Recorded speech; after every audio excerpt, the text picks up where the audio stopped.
Nasaktan ka na ba dahil sa ngalan ng pag-ibig?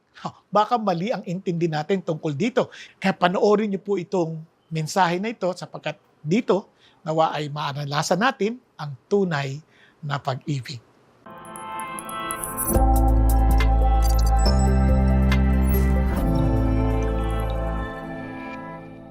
We are doing a series on knowing God. And alam niyo kung gaano ka-importante ho ito. Kasi unang-una, yung knowing God, bukod sa ito ay nagbibigay sa atin ng lakas at yung encouragement, strength sa mga hamon na dinadaanan sa buhay, yung ating eternity is at stake. No? Kaya importante ho itong knowing God na ito. Kasi nga, isipin ninyo, ano sabi ng Lord? Ito ang buhay na walang hanggan. Ang makilala ka, ang katangi-tanging Diyos at sabi ganon, at si Yesu Kristo na iyong ipinadala. Alam niyo kung bakit mahalaga yon? Kasi yung word na no, gusto ko lang balikan, yung word na no ay isang intimacy na kung saan kulang ang oras o ang panahon para ito ay i-enjoy. Kaya it's more than time. Hindi yung parang, walang hanggan. Hindi. The reason why na walang hanggan, kasi sobrang nakaka-enjoy yung relationship na yon. Ano ba? Kaya nga, like ko sinasabi, hindi nasusukat ang haba ng biyahe o kaya ng pagsasama sa oras o kilometrahe. Ito'y nasusukat kung sino yung kasama mo. O, di ba? Kung sino yung kasama mo, kung enjoy kayo, hindi nyo mamamalaya ng oras. Pero kapag hindi nyo enjoy ang isa't isa, yung 5 minuto ay parang forever. Nasusundan? Now, kaya ho ito po ay napaka-importante. At ang blessing naman natin sa Panginoon Diyos, siya mismo ang nagpapahayag ng kanyang sarili sa atin. At gusto niyang makilala natin siya. At hindi lang yon. Yung pagkakilala sa kanya ay nagbibigay sa atin ng kapangyarihan.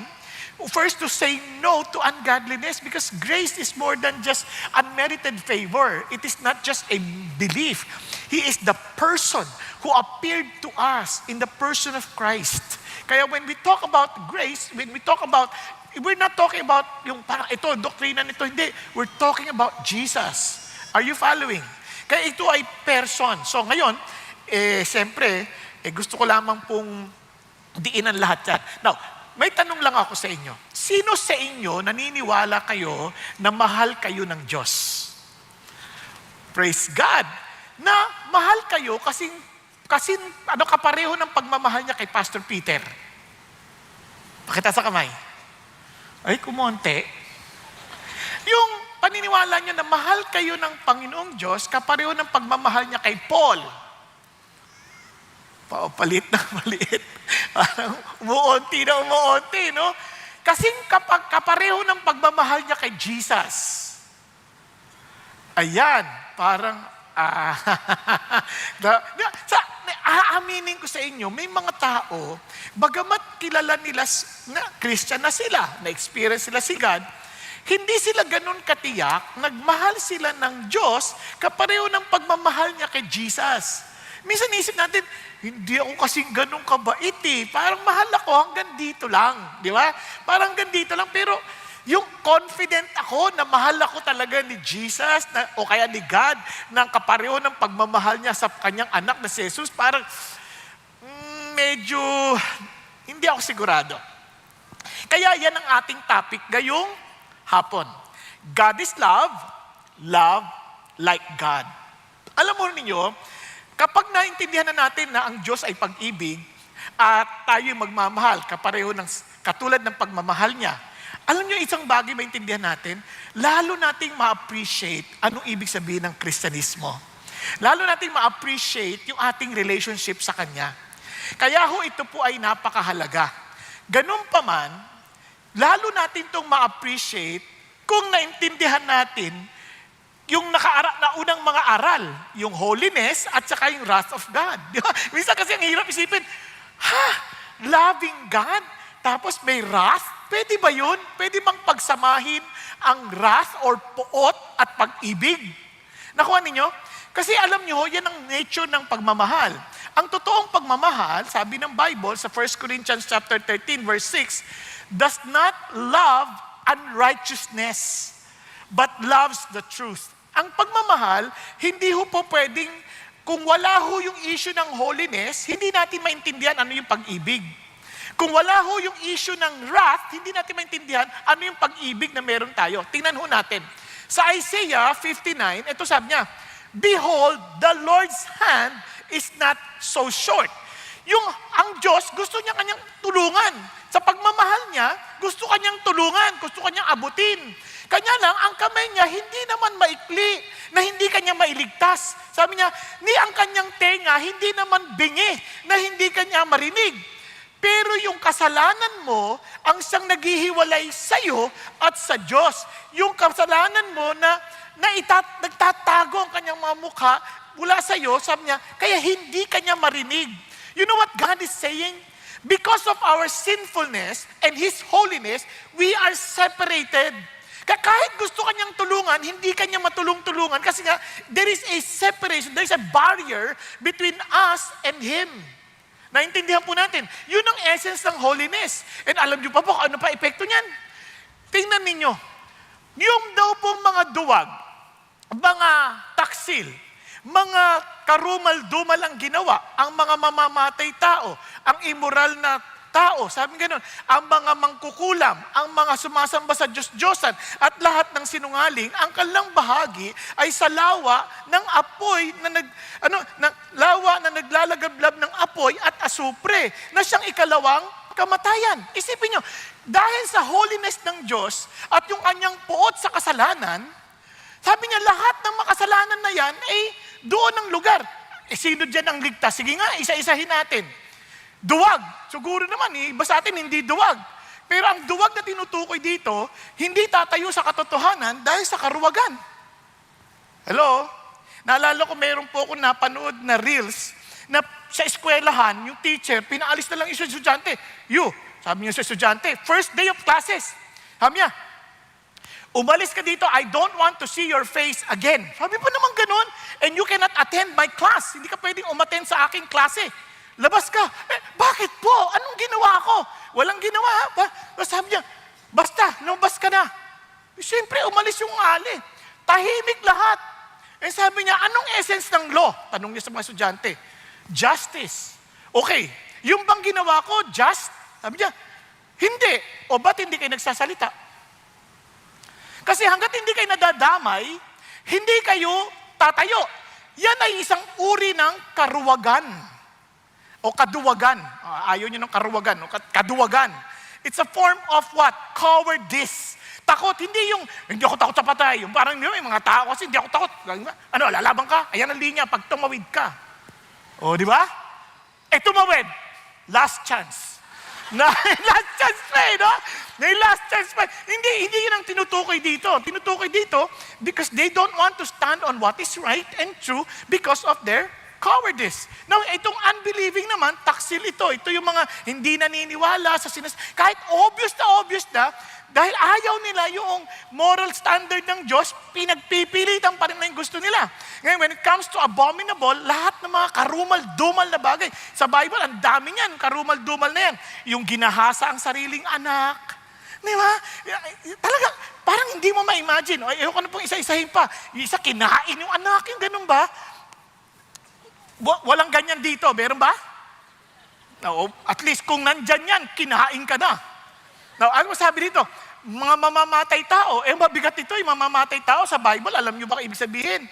Yun lang, wala ka lang pakialam sa nangangailangan at meron kang kakayanan tumulong, mamamatay tao ka na. Ha? Yung kinancel mo lang yung tao dahil sa, hindi na kita friend. Ganyan. Hindi na kita kakausapin. Mamamatay tao na. O sino hindi ganyan? Immoral person pa. Nakipagtali ka sa hindi mo asawa, o kaya hindi ka pakasal, nakipagtali ka, o kaya naman, pinag-isipan mo lang sa iyong isip, sabi ng Bible, na you are already committed adultery in your heart. Sino naman ang hindi kasali dyan?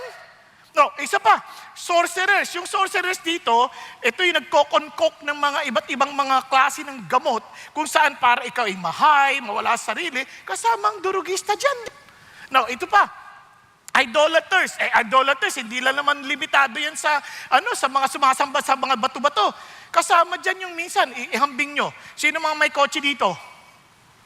Pakita sa kamay, huwag kayo mahiya. Hindi naman kayo kikidnapin eh. Oh.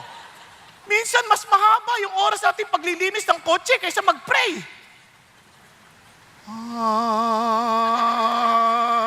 Ano mag-isipan? Yung iba naman, sinasamba yung muka.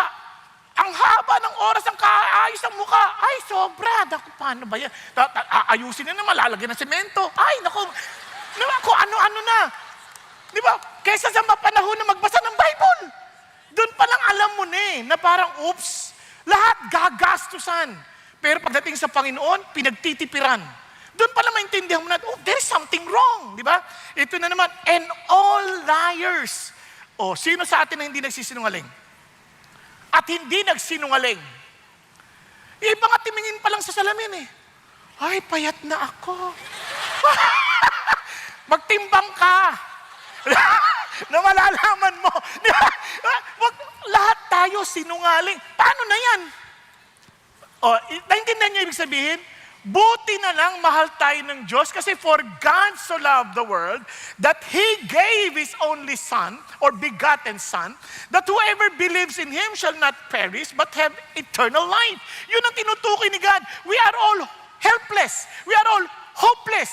And yet here is God, because of His love, pinadala niya yung solusyon. Ito, may solusyon na ako. Yung anak ko mismo, the very person I cherish, the very person I valued, the very treasure I have in heaven, binigay ko sa inyo. Para na sa ganun maligtas kayo kasi He did not come to condemn the world, but what? To save the world through Him. Now, itong amazing part. Sabi ng Lord, pero yung mga naniwala sa Kanya, hindi na sila mahuhusgahan. Hallelujah. But yung mga hindi naniniwala, ay nahusgahan na. Sabi niya, dahil hindi siya nananiwala sa pangalan ng kaisa-isa niyang anak na si Jesus. Bakit importante yan? Ang Diyos, because of His love, hindi Kanyang maipilitin. Kailangan maniwala ka sa anak ko, or else. Walang ganon. Sa Kanya, He will respect your choice. Kasi walang totoong pagmamahal kung walang pagpili. Nagkakaintindihan tayo. Kaya ang Diyos, dahil siya'y mapagmahal, hindi Kanya pipilitin. Gusto mo matulog, matulog ka. Ako, hindi ako mapagmahal na tao, kaya pinupuna ko yung natutulog. Hindi, tulog lang kayo. No. Kasi sabi ni Lord, bahalin daw di ba? Kaya, ibig sabihin, may choice kayo, pabibigyan kita. Hahayaan kita. Hindi kita pipilitin. I will try my best to win you, but I cannot force you. Kasi parang kung naliligaw yan, pagka pinwersa mo, hindi na pagmamahal yun. Di ba? Kaya ganun din si God. Kaya lang, paano ba ibig sabihin ng manampalataya? Yan, nagkakatalo-talo na naman dyan. Sabi niya, he who believes in the Son has eternal life. But he who does not obey the Son will not see life, but the wrath of God abides in him. Anong ibig sabihin nun? Ano ang kabaligtaran ng di pananampalataya? Ayon sa talata na to, hindi ako nagsabing to, si Jesus ha? At hindi rin si Paul de Vera. Naintindihan nyo? He who believes in the Son has eternal life. Anong kabaligtaran? He who does not obey the Son will not see life. So what does it mean? Akala ko ba salvation by faith? Yes! Kasi kung naniniwala ka, susunod ka sa akin. Kung naniniwala ka sa sinasabi ko, gawin mo yung gagawin ko. Tama ba? Yung pinagagawa ko sa'yo. Kung hindi ka naniniwala sa akin, why dare to follow me? So what God is saying, if you believe in Jesus, then you believe that I am the only way, the truth, and the life. There is no other way for you to be saved but through me. Maniwala ka doon. What else? Maniwala ka, then therefore, you follow my instruction. Does it mean na pag hindi ka nakapagsunod ng 100%, hindi ka naligtas? Obviously not. The point is this. At least yung direksyon ng puso mo patungo sa Diyos. Marami kasi ngayon ginawang lisensya ang pananampalataya para magkasala.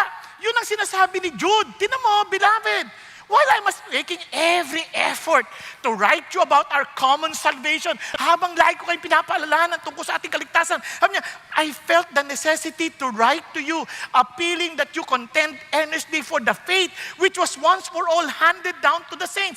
Itong pananampalataya, pinaasa to sa atin. It is not something we discovered. It is not something that we try to invent. No, pinasa lang to, na revelation to ng Diyos binigay sa atin.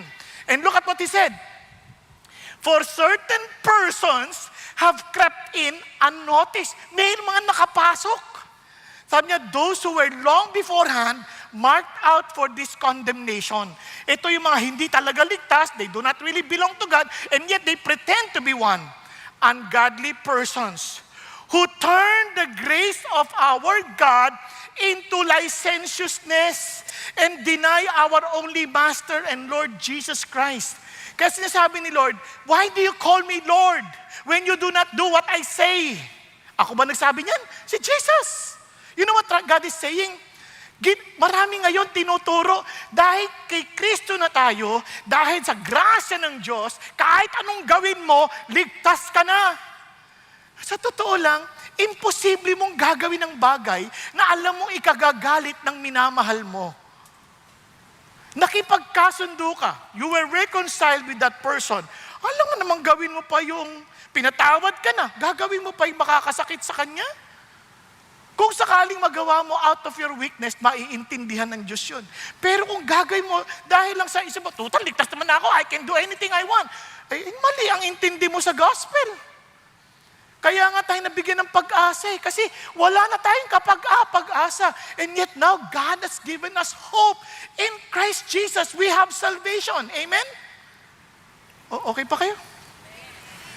Kaya, gusto ko maintindihan natin to. Pag sinabi mo, Master, Lord, I believe in you. I'll follow you. Di ba? Kaya sabi Lord, if you want to follow after me, take up your cross, deny yourself, then follow me. Yun ang sinasabi ng Diyos. Kaya alam nyo ho, hindi tayo salvation by works. Ganito yan. Yung gospel, we did not do the work in order for us to be saved. Hindi ganon. We are saved. That's why we're doing now the work that God has prepared beforehand, which is to do good works. And alam nyo ba kung ano ho yun? Hindi lang basta good. Akala ng tao, ang good, yung magbigay ng tulong sa mahirap. Hindi necessarily ganoon. Unang-una, hanapin natin ano yung dinesign ng Diyos para sa atin. Halimbawa, sa sample lang, mabuti bang kumanta at mag-lead ng worship sa harapan? Mabuti? Sino sabi, mabuti ba kita sa kamay? Wow! Eh, paano kung wala siya sa tono? Paano kung hindi siya marunong kumanta? Kunyari, kinakanta niya. Ano yung kinanta niyo kanina? Nakalimutan ko na. Ano yung kinanta niyo? Ha? O kanya, by your love. Yan. Ang kanta, by your love. Nada! Baka mamaya mainis ka pa sa kanya. Tumigil ka na! Hindi ka nakabuti, nakasama ka. Nakuha natin? Kaya ho, hindi lang yun. Kailangan mo munang maligtas, malinis. Bakit? Isipin nyo.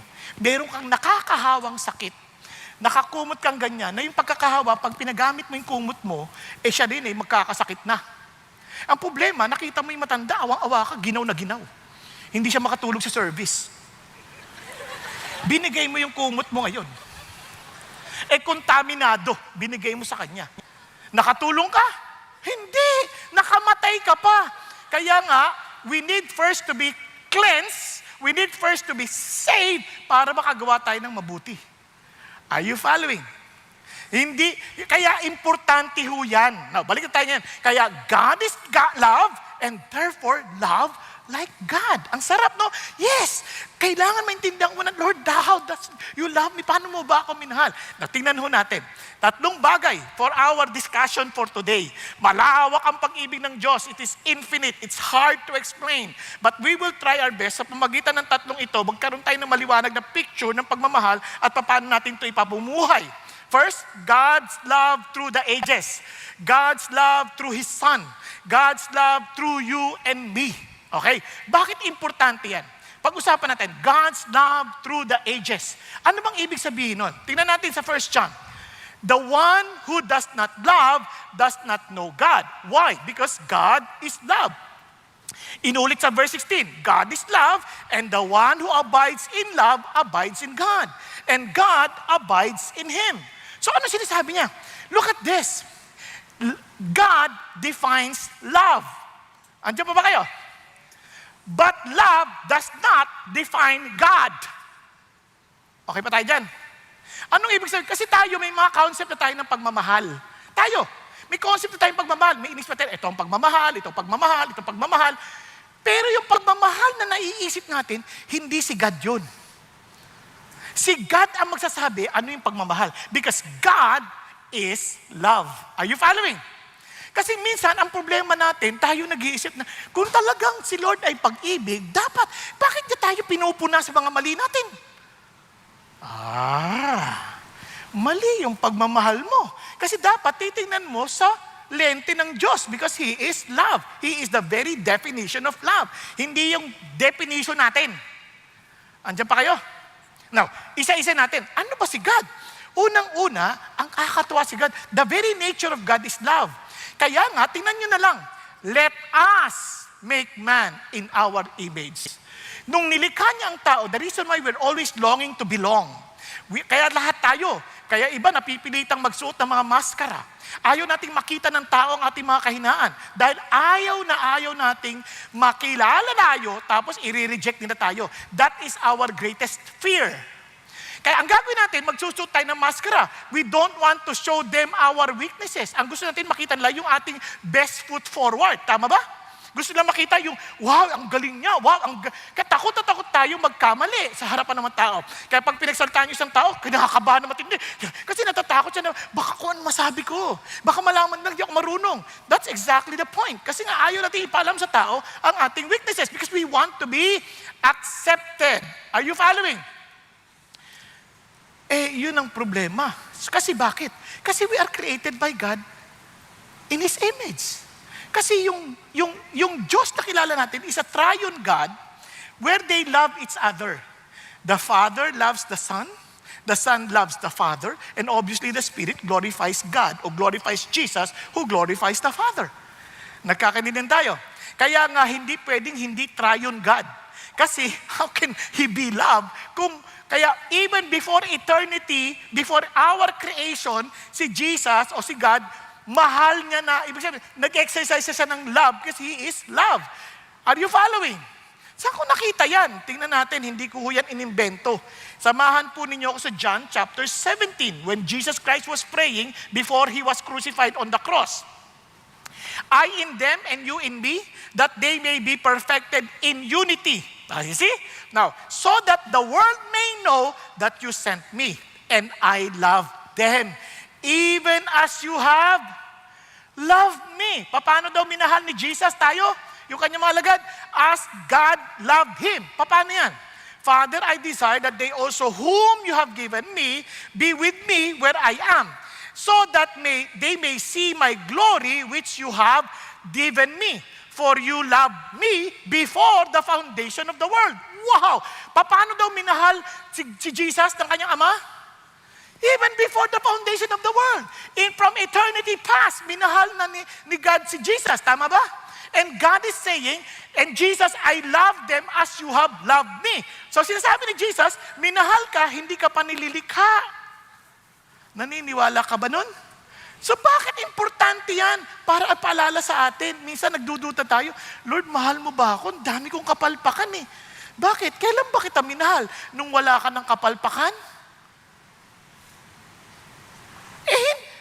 Palpak na palpak ka nga nun eh. Hanggang ngayon, palpak ka pa rin. But I love you even before the foundation of the world. Kaya hindi ako nasusurprise na nangyayari sa'yo. Kaya lang, yung iba, tinanggihan yung pagmamahal na yun, kaya hindi na ma-experience. Kaya ang kapalit nun, the natural law is you reap what you have sown. Are you following? Nabalik tayo dito ngayon. Totoo ba yan? Of course. Tingnan nyo, tuloy tayo. And I have made your name known to them, and will make it known, so that the love with which you have loved me may be in them and I in them. So, ano ulit, paano minahal ulit ni God si Jesus? Before the foundation of the world. Kaya si Paul, ganun ang intindi niya. Tingnan ninyo.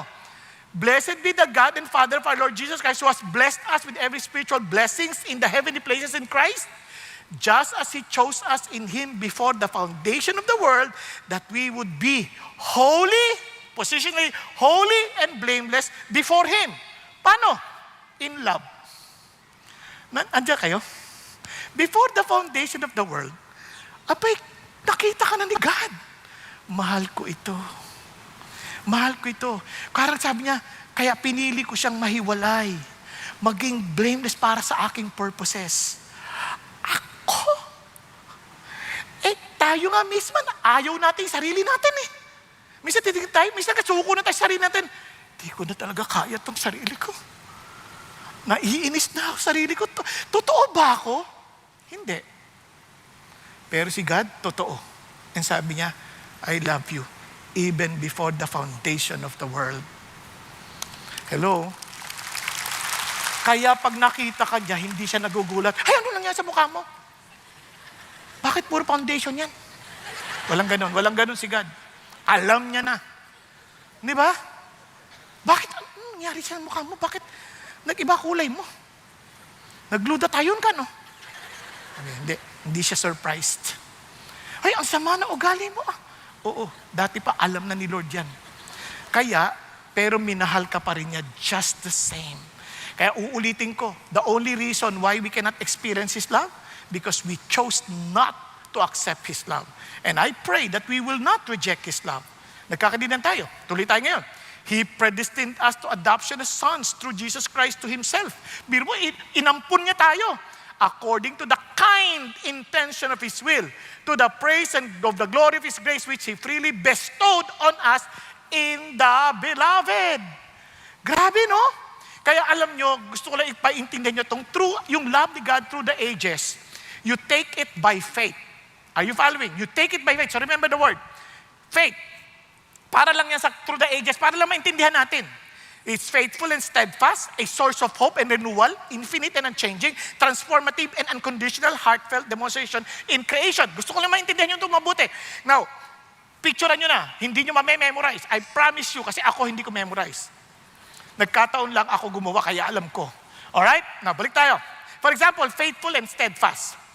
For the Lord is good, His loving kindness is everlasting, and His faithfulness is to all generations. Kaya mula pa noon, doon pa sa lumang tipan, maging sa hanggang ngayon, hindi nagbago ang pag-ibig ng Diyos sa atin. Are you following? Kaya sabi ng Lord, tuwing umaga, tatandaan natin, Lord, bagsak na naman ako. But remember the Lord's loving kindness. Sabi niya, indeed, never cease. Hindi yan nagbabago. He is faithful. Kaya sabi niya, for His compassion never fails. They are new every morning. Great is His faithfulness. Now, bakit importante yan? If we are to love like God, ano sabi ng Lord? Husbands, love your wives just as Christ loved the church. Paano daw? Faithful and steadfast. Hindi, mahal, nung ano pa lang, nung kakasal pa lang, this is the day, wow, that the Lord has made. Saya mo. Pero nung pagdating niyo sa bahay, naghilamos, nawala yung kilay, nawala yung labi, nagtanggal ng ngipin. Sabi niya, yung mahinhin na pagkakain, busog na ako. Nagtanggal, tapos nakataas ang paa, pakiabot ang pates. Kalubok ka, ganyan. Magmamahal ka pa rin ba?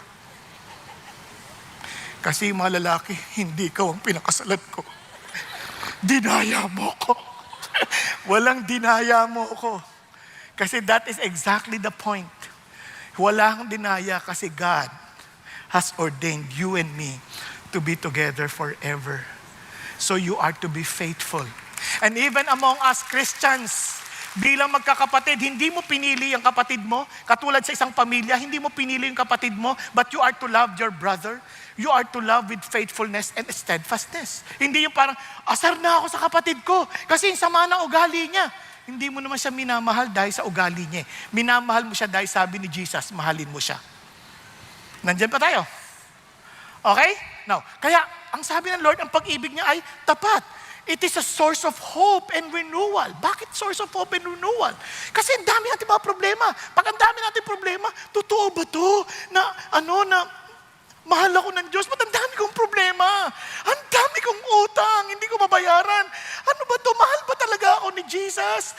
Sabi ng Lord, alalahanin mo ito. Bakit? Sabi nga ni Francis Chan, gustuhin mo man siya o hindi, gusto ko yung sinabi niya. We are so quick to be cynical and complain. We fail to remember that God is love. He loves us, and if we truly understand that love, it would change everything. May mga bagay that beyond our control na nangyayari, and we might question and say, bakit nangyayari ito? But if you know that God is love, He will not allow anything to happen that is not good for those who love Him and walk according to His purpose. Nagkakanindihan tayo? So pag may problema, isipin mo, Lord, thank you for allowing this kasi alam ko mahal mo ko, hindi ito para sa ikasasama ko. Naintindihan? That helped me a lot. Nung marami akong mga pinagdaanang, siniraan ako sa radyo, tiniraan ako sa dyaryo, siniraan ako ng kung ano-ano. Sabi ko, thank you, Lord. Thank you. Why? Because I believe that you are still in control at hindi ka natutulog. Alam mo kung anong totoo. Amen? Dahil doon, panatag ako. Parang si Joseph. Di ba? Si Joseph, binenta ng sariling kapatid. Pero panatag ang kalooban. Kaya the hand of the Lord is upon him. Bakit? Because he knows that God loves him and He will never fail him. Dahil yun ang ating Diyos. May pinagdadaanan ka. May utang kang di mabayaran. Kahit makulong ka, hindi ka naman iiwan ni Lord. Ba't naman kailangan makulong pa? Hindi naman lagi kasi hindi ka makukulong. Di ba? Pero kung totoong naintindihan natin si God, kahit anumang mangyari, alam natin, my God knows what is best for me. Alala ko may isang babae nagsabi sa akin, Pastor, kailan kaya ako makapag-asawa? Pag may nanligaw na sa'yo. At sinagot mo na. At kayo na. Sabi niya, wala eh. O di wala. Paano yun? Hindi ba ako mahal ni God? Sa sobrang niyang pagmamahal, ayaw ka niya ibigay sa iba. Wow! Sweet! Di ba? Wow! Bakit yung iba? Ayaw din sa kanila. Dito! Kaya sabi ko na sa kanya, alam mo, minsan, lang isipin mo, it's better to be alone than to bring the devil along. Are you following? So, importante na you know that our God cares for us so much. Kasi sabi ng Bible, blessed be the God and Father of our Lord Jesus Christ, the Father of mercies and God of all comfort. Why? Who comfort us in all our afflictions. Because He's a God of love. So that we will be able to comfort those who are in any affliction. You know what God is saying? Believe ako sa'yo. You can comfort others. You will reflect me to people who love me. Amen? Kaya doon ka oo nga no, praise the Lord. Di ba? Now, ito pa, infinite and unchanging. Hallelujah. Sabi ng Bible, give thanks to the Lord for His good, for His loving kindness is everlasting. Kung si David ito, can you imagine, he fell big time. And yet he knew the Lord sustained him. And His love never changed. Did not change. Bakit? Isipin mo, pwede sabihin, ganyan pa ginanti mo sa akin. Bahala ka na, ayoko na sa'yo. Hindi si Lord, hindi siya piniwan. Hindi siya pinabayaan. Kaya alam mo, minsan iisip natin, Lord, paano po ba? Mahal mo pa ba ako? To some of us, feeling natin limited yung pagmamahal ng Diyos. Umabot na ako sa hangganan ng aking pagmamahal. Ikaw yun. But not God. God is unlimited. God is infinite. Kaya hindi siya umaabot sa hangganan. Because He loves you. Diba? Ulitin ko lang, bakit may wrath? Because they chose not to accept His love. Are you following? But to God, He'll never change. Kaya sabi nga nila, wala kang magagawa para magbago ang pag-ibig ng Diyos sa iyo. He does not love you just because you have great achievements. Hindi kanya minahal dahil ang dami mo na-share na tao. Dahil ang dami naging Christian because of you. Hindi kanya minahal because of your achievements, because of your good works. Walang ganon. He loved you, period, because of who He is. Nagkakaintindihan? Kaya ito, importante yung paalala sa kasabi ng Lord. Tingnan nyo, ilang beses niya na-rebuke yung mga Israelites. The Lord appeared to him from afar saying, I have loved you with what?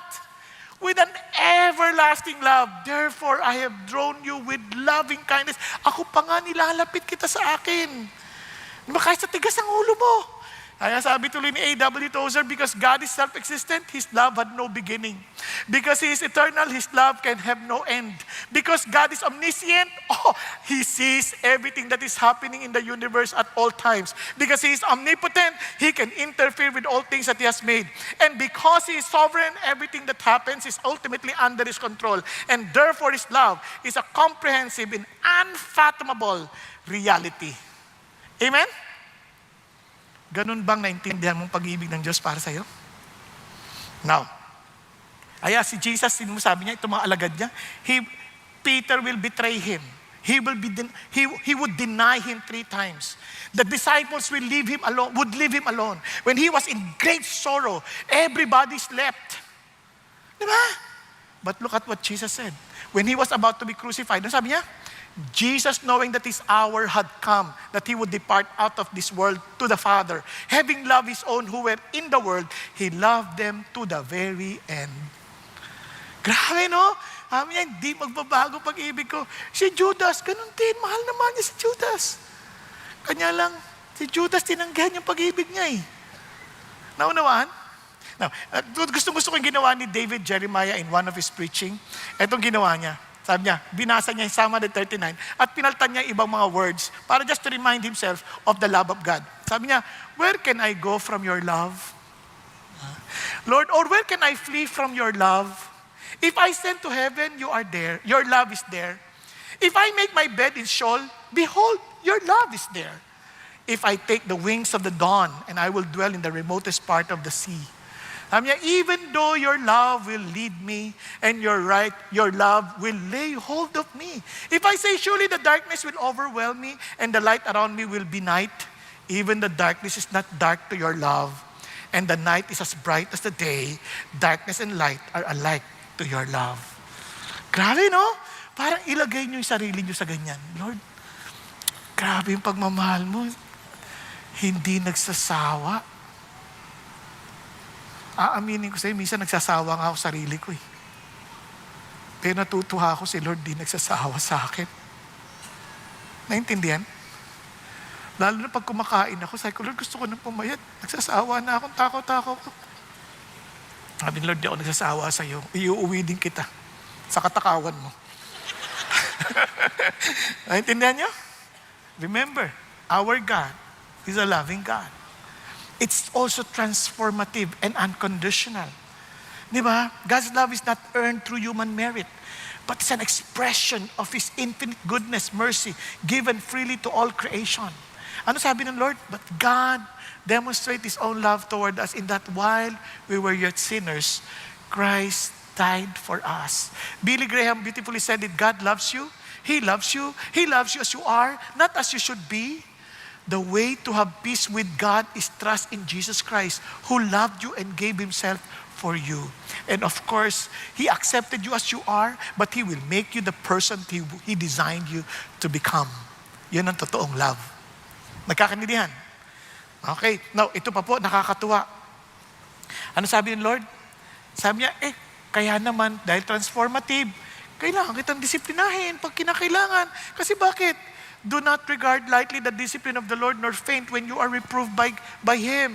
Bakit? For those whom the Lord loves, He disciplines and He scourges every son whom He receives. Nagkakanindihan po. Kapag di ka dinidisiplina, hindi ka, baka tinanggihan mo yung pagmamahal niya kaya hindi ka part ng family niya. Naunawa natin? Pero kung dinidisiplina ka niya, praise God. Ibig sabihin, part ka ng family. And He loves you. Alam niyo isang disiplina ng Lord na pinakaayaw ko ma-experience? Yung biglang parang tahimik na siya. Ayaw niya na makipag-usap. Yung bang nagbabasa kang Bible, wala kang natatanggap. Nagpe-pray ka parang nasa ceiling lang. Nangyari sa akin, Lord, wag kang ganyan. Hindi ko kaya mabuhay nang wala ka, please. Bawa ka sa akin, patawarin mo ako, ano nagawa ko. Bakit hindi ka nagsasalita sa akin? Ba't di mo ako kinakausap? Lord, wag kang tatahimik, hindi ko kakaya. Okay nang tumahimik ang asawa ko. Okay nang tumahimik ang mga anak ko. Wag kayo. Wag kayo. Okay nang tahimik ang kongregasyon dahil natulog sila. Okay lang. Huwag kayo. Nagkakaintindihan tayo? And marami sa atin, sobrang sanay tayong ganyan. Hindi tayo kinakausap ng Diyos. Nagbabasa tayong Bible, wala tayong naintindihan. Hinahayaan lang natin. Pag-isipan niyo mabuti. Kung kayo po ay may kairog at hindi niyo naintindihan ang mga pinagsusulat niya, pipilitin yung babasahin pa ulit-ulit para maintindihan ninyo at kung hindi, tatawagan nyo anong sinasabi mo. Tama? Dahil hindi kayo papayag na hindi kayo nagkakaintindihan. Are you following? Kaya yan isang bagay na hindi dapat natin pinagwawalang bahala. And it is always heartfelt and demonstrated in creation. Why? Look at this. God saw all that He had made. Behold, it was very good. And there was evening and there was morning in the sixth day. Alam niyo ba, nung binabasa ko yan, pagsipan niyo mabuti. Magsabi nyo, then there will be, and there was light, and it was good. Lord, bakit naging good? Talaga naman perfect ka. Obviously, you cannot do anything bad. Wala namang point of comparison. Ano yung ibig sabihin good? Pag-isipan nyo mabuti. Nung pagbasa ng Genesis chapter 2, ano sabi ng Lord? It is not good for a man to be alone. You know what God is saying? Nung kinreate niya yung langit, iniisip niya ang tao. And let there be light, and it was good. This is good for the human beings. Kaya alam niyo ho, mahirap ang madilim. Tama ba? Tama? And He separated the waters from the land. And it was good. Bakit? It is very good for people not to be in the sea. At saka nandito lang. Nakuha ninyo? Our God, when He created the heavens and the earth, sobra niyang inisip ang tao. Kaya po, sa pag-aaral ng siyensya, konting distansya lang nalapit sa araw, we're dead. Konting distansya lang mapalayo sa araw, we're dead. Because God thought of you when He created the heavens and the earth. Amen? Kaya ito ay blessing ng Diyos sa atin. Kasi sobrang bait ng Diyos. So what God wants us to do now? Kaya itong sabi ho ni Spurgeon. Sabi niya, to sum up what we have said in 4 words, for breadth, the love of God, of Jesus is immensity. For length, it is eternity. For depth, it is immeasurability. For height, it is infinity. O Christian, may the Holy Spirit instruct you in these great things. You cannot measure the love of God. Hallelujah. And alam niyo po, itong love na to ay amazing. Pinakita niya to through His Son, Jesus Christ. Pag-isipan niyo mabuti. Ano sabi ng Lord?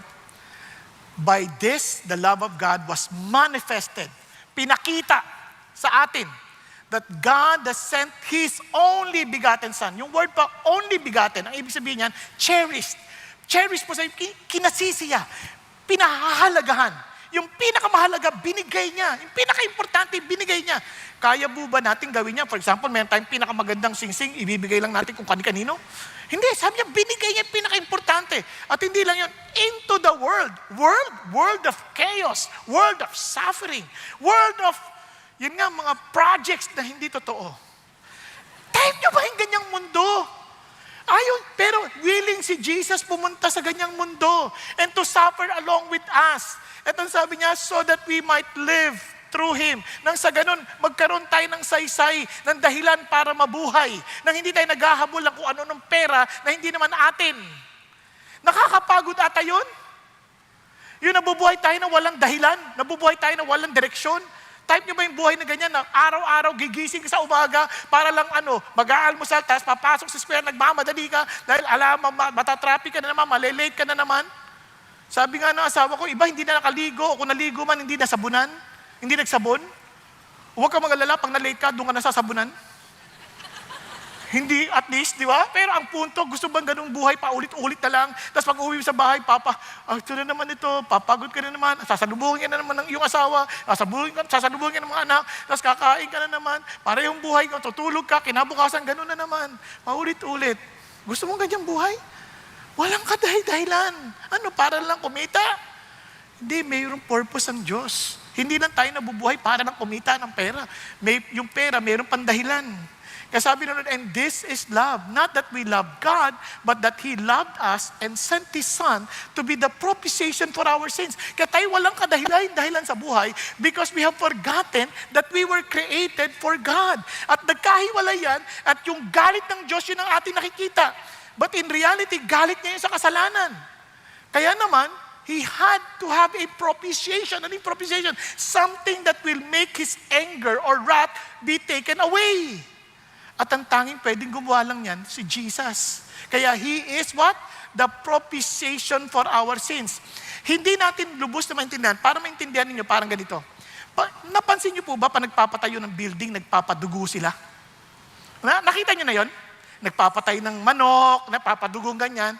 Kasi in their mind, meron din silang ganong idea na may mga spiritual being na magagalit. Kaya kailangan ng padugo para makalma sila, hindi sila magalit. Tama? Kasi saan nila nakita yan? Because that is a reality of our relationship with God. Without shedding of blood, there is no forgiveness of sin. Kaya naman, Jesus, a blameless Son of God, and parang kumbaga, the very Lamb of God na unblemished had to be offered. At dahil doon, He will take away the sin and we would be accepted. At hindi na magagalit ang Diyos because He was satisfied with the offering. Kaya nga ang tawag kay Jesus, ano? Ang tawag kay Jesus. The next day, so Jesus coming to him and said, "Behold, the Lamb of God who takes away the sin of the world." Kaya makikita niyo yan sa Passover, makikita niyo yan sa sa burnt offerings, laging merong offering. At hindi kaya ng mga offering ng mga tao. And God Himself nagbigay ng lamb. Si Jesus, He is the Lamb of God who will take away the sins of men. We could not afford it. We do not have it. And God Himself provided for it para sa iyo at sa akin. Sobrang pagmamahal. Kaya nga ho, sabi ho ng Panginoon, tingnan nyo naman po, anong sinabi ng Lord? Sabi niya, Christ, our Passover Lamb, has been sacrificed. Siya yung naging sagot. Kaya tingnan nyo, sabi sa 1 Peter, knowing that you were not redeemed with perishable things, hindi na mga perang nawawala, like silver or gold from your futile way of life, inherited from your forefathers, but with the precious blood as of a lamb unblemished and spotless, the blood of Christ. Now, alam niyo po ba, ito pang nakakagulat. Ano sabi ng Lord?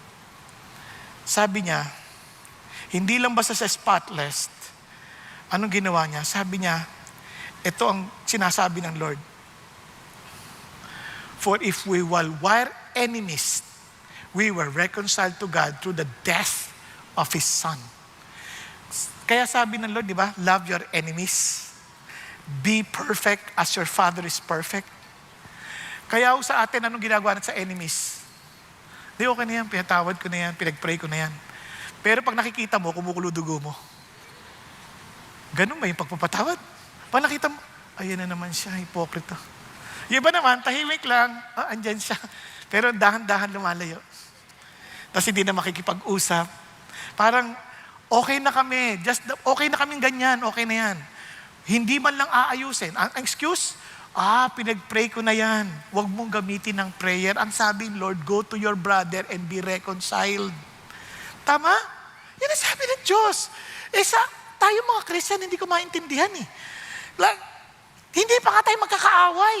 Pero hindi tayo nagpapansinan. Linggo-linggo, nagkikita tayo dito. Pagdating sa labas, parang hindi tayo magkakakilala. Oo, hindi tayo magkakilala. Pero the mere fact that we're Christians, hindi ho masamang ngumiti. Tama ba? Tingnan niyo katabi niyo. Ngitian ninyo. O, di ba? Nakakatuwa. Tulog na tulog siya. Sa totoo lang, yun lang, Asher. Nagsisasabing, magandang hapon po. Yun lang pansinin mo, magandang hapon din. Isang common courtesy dahil Christian tayo. Yung iba, magandang hapon po. Diba? Parang kung tayo pa lang, hindi na natin makita, we belong to one body of Christ. How much more pagdating natin sa labas? Di lalo na sa parking. Diba? Ta-na-na-na! Parking, diba? Parang unahan. Sa totoo lang, di ba sabi ng Lord, they will know that you are my disciples because you have love for one another. Kung tayo nga hirap pa tayo Paano pa kaya pagdating sa labas? Kaya no wonder, even if we try to win people to Jesus, they could not see the reality of love. Because they could not see Jesus in us. Kaya sa totoo lang suplado akong tao. Pero sa awa ng Diyos, natuto akong umiti kahit di ako pinapansin. Sa awa ng Diyos, ayaw ko magpa-picture. Pag may nagpa-picture, hindi na ako maangal. Alam ko naman yung feeling, kasi nakita, pa-picture tayo, pastor. Pero pag magtatanggal na para sa memories, ako una tinatanggal eh. Sino ba yung pangit na yun? Na-experience ko na yan na maraming beses. Narinig ko pa nga, nung hindi pa uso yung mga camera natin, may film pa. Sino yan pinicturean mo ang pangit? Tinuturo ako? At andun ako sa likod. Dahil ko lang kaya. Kaya hindi na ako nagpapapicture noong mga panahon na yon. Ang sabi ng Lord. Pero ngayon sabi ng Lord, tiisin mo na yan. You're not doing that for yourself. You're my mascot. Okay, mascot. Di ba? Ang mascot, ang totoong tao nasa loob. Tama? And they just want to have pictures because you represent Jesus. Whether you like it or not. In a sense, tayong lahat, ayaw mo mang ngumiti, you represent Jesus. Because He is the manifestation of the love of God. You're willing to sacrifice just as Jesus sacrificed. Amen? Kaya nakakatuwa ang Panginoon. Sabi niya, kasi siya ang naging righteousness natin. And look at what He said. Look at what He said. Anong sabi ng Lord? Who will separate us from the love of Christ? With tribulation, distress, persecution, or famine, or nakedness, or peril, or sword? Wow, wala! Walang makakapaghiwalay. Kaya sabi niya, but in all these things, we overwhelmingly conquer through Him who loved us, because He is the manifestation of God's love. And look at this, for I'm convinced that neither death, nor life, nor angels, principalities, present things to come, powers, heights, depth, nor any other created thing will be able to separate us from the love of God, which is in Christ Jesus our Lord. Magduda man ang tao tungkol sa iyo, si God, hindi nagbabago ang pagmamahal niya para sa iyo. Hindi nagbabago ang pagmamahal niya para sa atin. He loves us just the same. Kasabi ni John Stott, the essence of sin is man substituting himself for God, while the essence of salvation is God substituting Himself for man. Kaya sabi ng Panginoon, sabi niya rin, ito po sabi ni R.C. Sproul, the absolute truth that God is love has never been as vital as it is in our day. The world often stands in opposition to God. However, the nature of God is to sympathize with our trespasses while calling us to Himself. Kahit ayaw natin siya, nandun pa rin siya, tinatawag niya pa rin tayo, lapit ka na, magsisi ka na.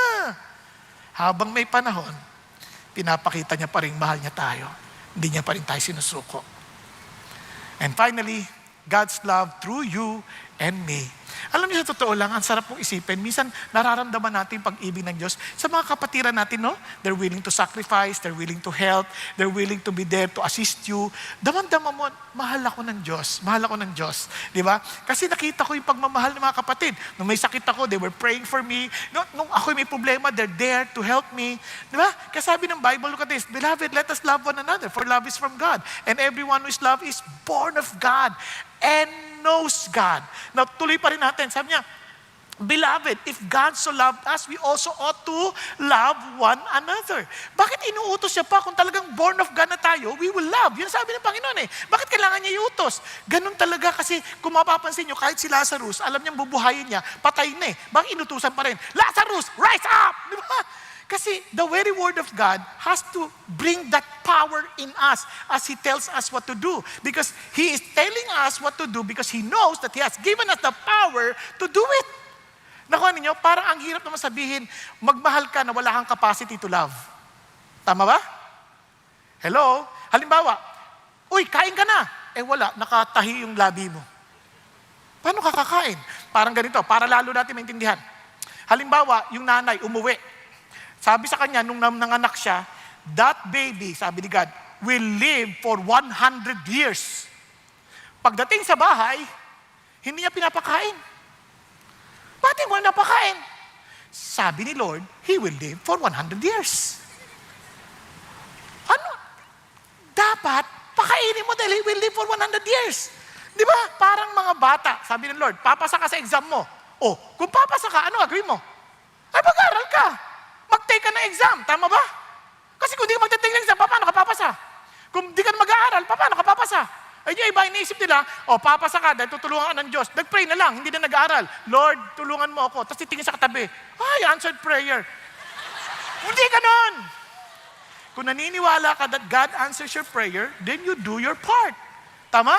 Pag sinabi ng Lord, babayaran ko utang mo, magbayad ka ng utang. Hindi yung, iintay mo pa, Lord, bayaran mo na. Hindi. Maging responsable ka, magbayad ng utang. Pero kung hindi ka nagbabayad ng utang, kahit anong panalangin mo, hindi ka makakabayad ng utang. Yun ang sinasabi ng Panginoon, beloved.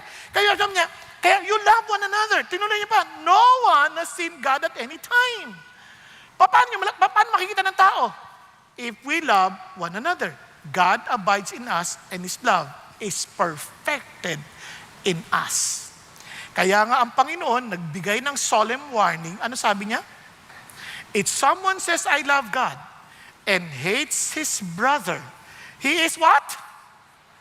A liar. For the one who does not love his brother whom he has sinned cannot love God whom he has not sinned. Alam mo, minsan nakakalungkot, no? In the name of money, mana, aawayin ng kapatid. Mana lang yan, pera lang yan. If God is our provider, bigay mo na yung mana na yan. Ba't mo aawayin yan? Mag-aaway kayo ng kapatid dahil sa mana? Niloko ka. So what? Hindi naman nila maloloko ang Diyos. Nagkulang ba ang Diyos sa atin? Hindi naman eh. Kaya lang minsan, kaya tayo natatakot, kasi natatakot tayo, baka tayo kalangin. Huwag ka matakot. God is good. Hindi niya tayo pababayaan. Basta seek first His kingdom and His righteousness, and all these things shall be added unto you. Huwag na tayo makipag-away. Di ba? Minsan makikipag-away pa tayo sa mga bagay-bagay. Dinaya sa negosyo, dinaya. Ibigay mo na sa Diyos yan. Hindi naman niya makakalusot. Lalabas at lalabasin ang katotohanan. Naintindihan po. Di ba? Hindi man natin makuha yung ustisya ngayon, palagay nyo, makakalusot sila sa Panginoon. Kaya sabi ng Bible, this commandment we have from Him, that the one who loves God should love his brother also. Paano magmahal? Kahit kaaway mo, titiisin mo lahat ng nararamdaman mo because it's not about your feelings. It's about the heart of God. Are you following? So ngayon po, para lalo natin maintindihan, we will hear a testimony before I end. Ng isang kapatid who experienced the very same love na mula sa Diyos at they expressed it to others. No? Hindi lang sa isa't isa at maging sa iba. Ito po si Daryl and Cheryl. Ang mag-asawang Daryl at Cheryl. Palakpakan po natin, Panginoon, para po sa ating mga kapatid. At the start of the pandemic, my classmate shared the gospel with me and emphasized my need to encounter the love of Jesus. Around 1 year later, on a fateful day in October 2021, I found myself weeping for almost an hour, recalling all my sins and feeling deeply sorry for them, as I saw my filthiness compared to God's holiness. I knew I deserved hell, and on that day, I surrendered my life to Jesus. I had a deep thirst for His word and for godly conversations. And so I initiated that Cheryl and I join a discipleship group. In November 2021, I had my own personal encounter with the Lord. In a vision, I saw His wounded and bloodied body, and I realized how sinful I am. Despite this, I knew He loved me and accepted me with all my imperfections. At that moment, I accepted Him as my personal Lord and Savior. In the first week of 2023, the Lord strongly convicted me to reveal to Cheryl an infidelity I committed before we got married. I struggled but I obeyed, and the next few months were full of resentment. There were days when Cheryl would cry, and I would comfort her by reassuring her and reading the book of Psalms to her. By God's grace, she eventually forgave me. But after that rocky part of our marriage, a lump in Cheryl's breast, which we had been downplaying for 2 years, was found to be malignant. She was diagnosed with stage 3 breast cancer. To make our circumstances even more complicated, I was unemployed at that time. But the Lord, in His faithfulness, blessed us with the exact amount we needed to pay for Cheryl's surgery. When we got home after my surgery, I was so discouraged. I was afraid for my 2 young children and concerned about who would take care of them if anything happened to me. God made me realize that my children belong to Him and that He is able to love and care for them better than I ever can. I asked the Lord about His plan for me, and He reminded me that He wanted me to serve Him even when I was not healed yet. I humbled myself and did not even have the courage to ask, "Why, Lord? Why me?" It was going to be His way, not my way. I again bowed to His Lordship over my life and surrendered everything to Him. I realized I was nothing. I owned nothing, and His love and plans for my family were far better than my love and plans for them. Ironically, it was in the midst of Cheryl's condition and my joblessness that the Lord led us to start a couples D group. And right before our eyes, we witnessed the Lord's love through our upline D group, sending us food so that we didn't have to prepare meals because we did not have a household helper. We began seeing our D group members improve in their marriages and as individuals because of constant prayer and reading God's Word.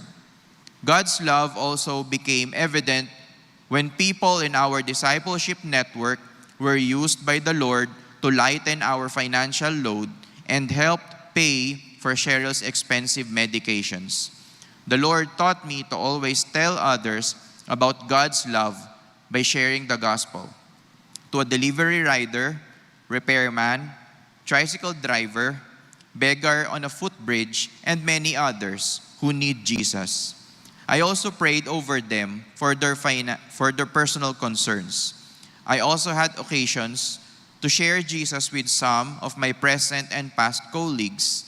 Finally, whenever Cheryl and I attend family gatherings like birthdays, wakes, or reunions, the Lord would make it purposeful by letting people hear the gospel through us. What the enemy meant for evil, God turned for good. Since I am frequently outside for checkups, laboratory work, sourcing medicines, and undergoing therapy, I met individuals going through similar struggles and others with problems far beyond mine. The Lord gave me courage to share the gospel with a suicidal motorcycle driver, taxi driver, jeepney drivers, a tricycle driver estranged from his wife, hospital and clinic staff, hotel staff, with a cancer patient mother, a distressed mother, an agnostic cancer patient, and more. During the Unite Conference in July, when the call was made for people who need healing to come forward for prayer, I was one of the people who stood up to be prayed over. The Lord was very sweet to me as He led a breast cancer survivor to pray over me. I was deeply moved and thankful to the Lord. Looking back, I am always in tears as I acknowledge the goodness and love of God in my life. For everything that has happened, His track record is like no other. It humbles me to realize that it's no longer my story, but His story in my life. Today, our battles may not be over, but we know that the Lord, through His love, has already won the greatest battle we could never win. The Lord is our strength and song, and He has become our salvation. All praise, honor, and glory to God. Let me just end with one last story. Ito po'y nangyari sa China. Totoong pangyayari ito. Kwento to ni Watchman Nee. Meron pong isang Christian na meron siyang, kasi parang rice terraces, di ba? Nandun siya sa tuktok ng bundok, nandun ang kanyang taniman, yung kanyang rice field. Maagang-maaga, dinidiligan niya na yon. At itong kapitbahay na sobrang talino, binubutas niya yung rice field ng Christian para yung tubig bumaba sa kanya. Wala siyang kahirap-hirap. Kung kayo ang nasa kalalagayan ng farmer doon sa taas, anong gagawin nyo? So tuloy lang. Dilig, araw-araw, hanggang sa napuno na siya. Hindi na to tama. Pero siyempre yung tono na yon, ako lang yon. Sa kanya, hindi, malagay ko mas mahinahon siya.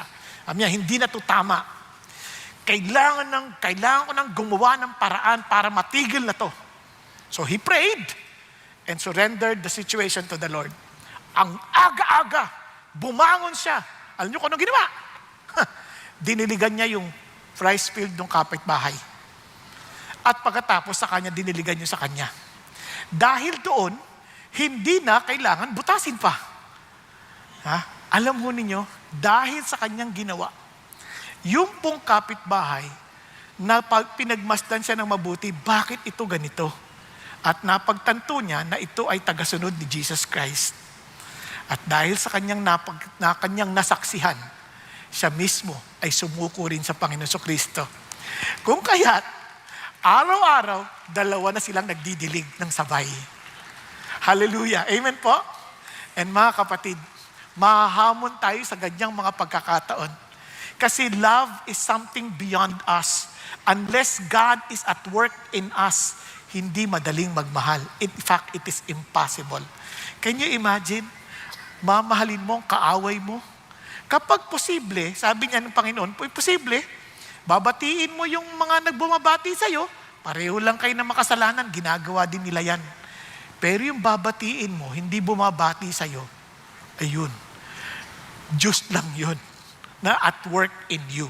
Kaya nagtatanong iba, paano ba yun? Isipin nyo kung kayo naglalaro ng basketball at sinapian kayo ng espiritu ni Michael Jordan. Paano kaya ang laro nyo sa basketball? At isipin nyo ngayon na tayong dating makasarili at tayo ay napuspos ng espiritu ng Diyos ng pag-ibig. Ano kayang klaseng uri ng buhay meron tayo? Tayo pong lahat ay yumuko at pumikit sandali. Mga kapatid,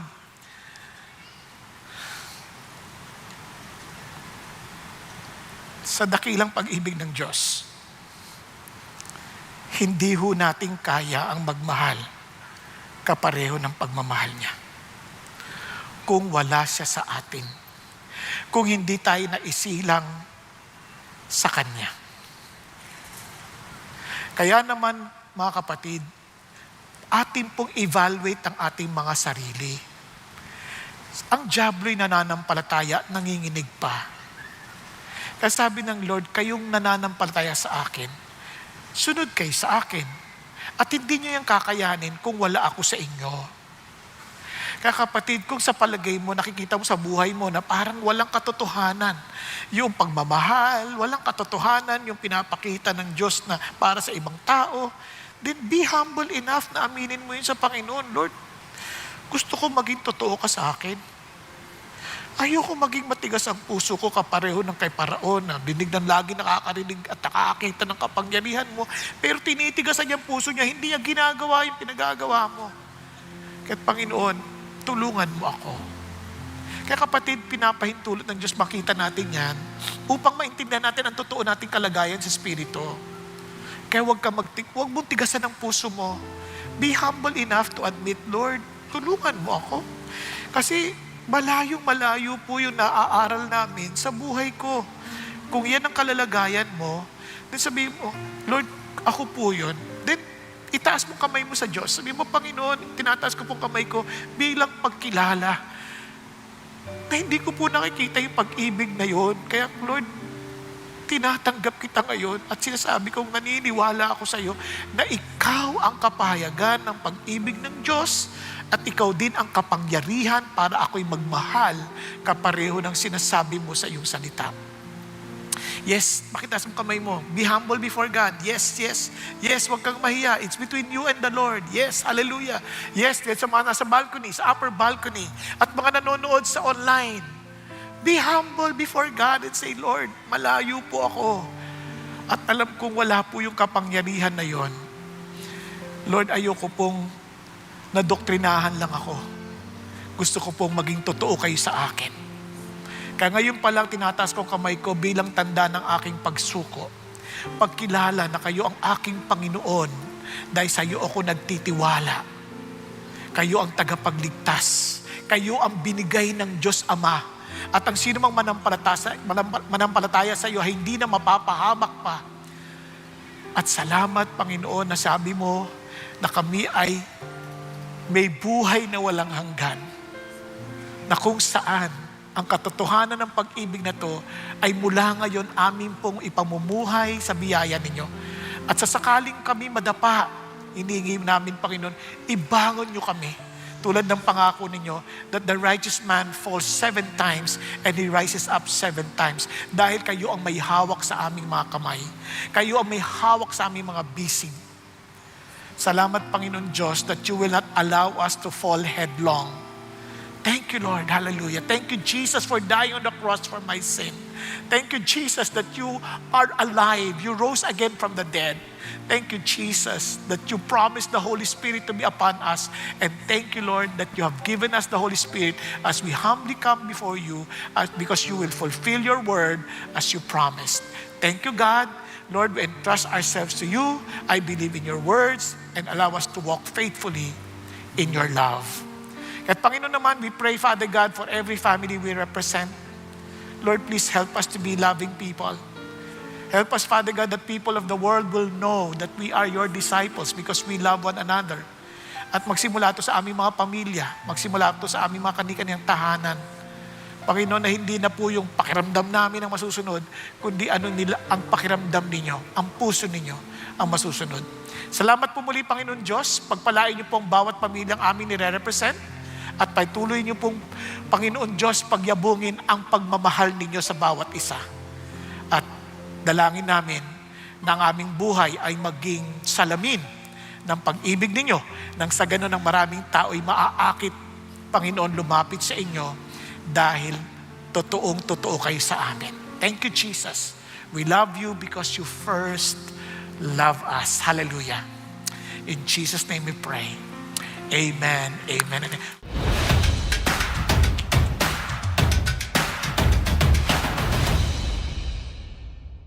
Magandang araw, CCF family! Welcome to Sunday Fast Track, where you ask real-life questions and we give you biblical truths.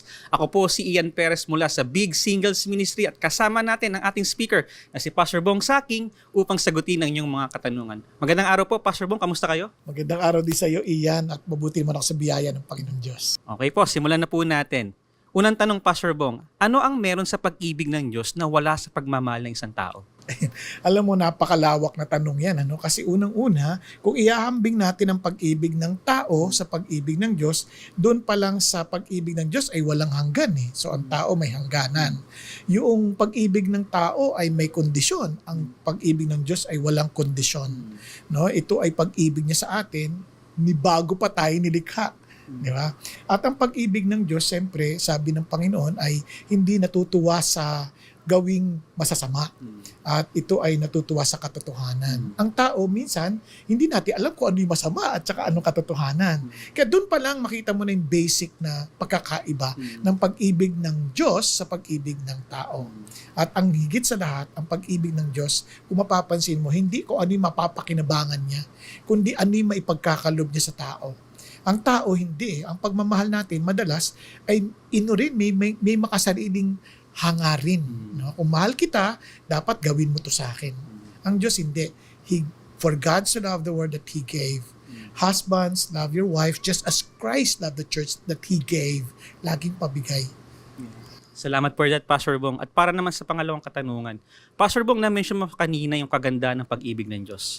Ang tanong po ay ito, ano ang mga posibleng hadlang o dahilan kung bakit di ko maramdaman ang pagmamahal ng Diyos sa akin? Ayan, madalas ang ating dahilan kung bakit hindi natin maranasan yung pag-ibig ng Diyos ay marahil hindi natin tinanggap yung pag-ibig ng Diyos.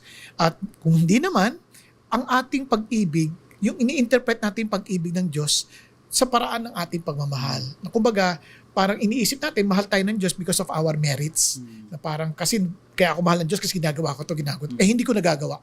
So feeling ko, hindi ako mahal ng Diyos. Ang totoo niyan, kung gusto malaman ang pagmamahal ng Diyos, wag dun sa nararamdaman mo. Kundi ano yung ginawa ni Jesus Christ sa krus para sa atin, para sa iyo personally. Kasi sabi nga ng Lord, kung ikaw ay, kumbaga, mamahalin ka ng Diyos, kahit ikaw na lang mag-isa sa mundo na to.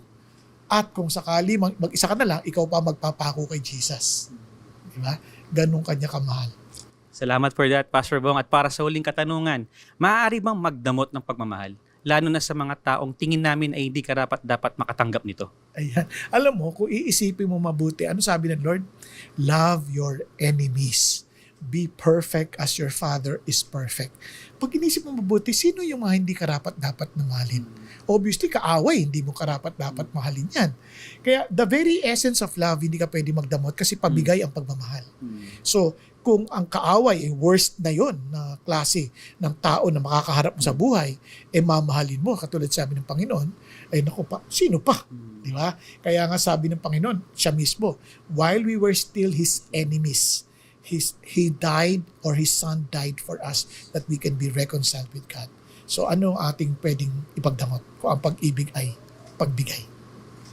Maraming salamat po, Pastor Bong, sa pagsagot sa aming mga katanungan. Pero bago tayo magtapos, inaanyayahan po namin kayo sa August 30 at 31. Ayain ninyo ang inyong mga kamag-anak, mga kaibigan, at sama-sama po nating ipagdiwang ang katapatan at kabutihan ng Panginoon sa CCF sa loob ng 41 taon. Wow, praise God. Pero bukod ba dyan, para naman sa mga singles, iniimbitahan namin kayo na sumama kayo sa aming Converge Singles Conference sa September 5 and 6. At hindi lang yun, para naman sa mga kalalakihan, meron din ho tayong Made Men Conference sa September 19 to 20. Iscan nyo lang po ang QR code para makapag-register. And that's it for CCF Sunday Fast Track. God bless!